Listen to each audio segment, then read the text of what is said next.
Ruhsat dersen mahım canım, yetişsem şehri tatara, yürekte kalmaz armanım, koşulsam zühre didara. Sen gelmeyeceğini men yüreğim duyya. Yönemen şunu da ömrüm ötýänçe sana garaşarım. Menden ruhsattır tahir. Neçin olur sen gamdy, bir türpe cenan sen,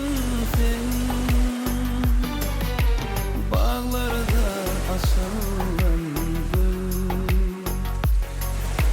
Kemser bir ovan sen, bunlar senden rövşen.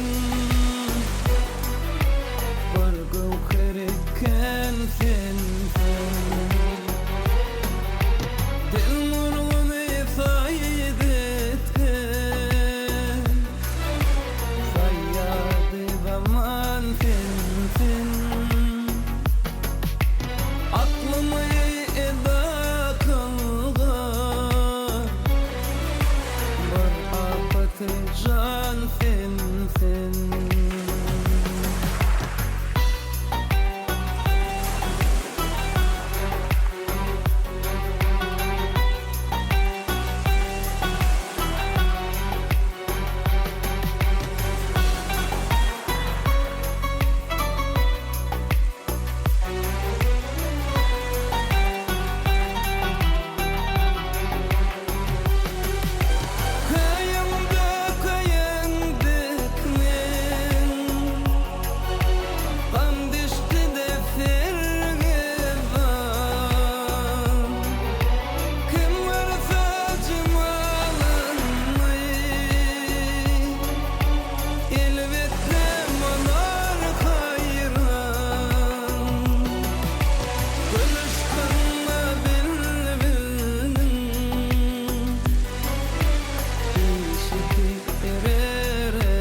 Fikir oylansam,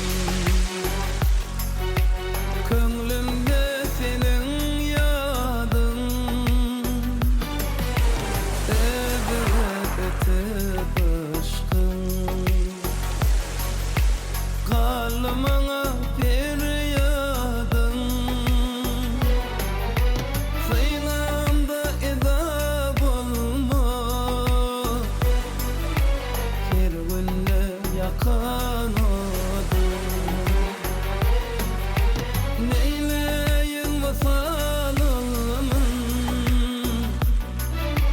gerçek miydi o sadım? Tahir beni öldürgen,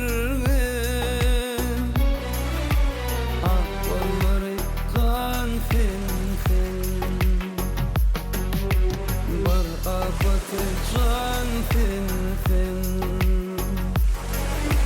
Kırgın dahan sen.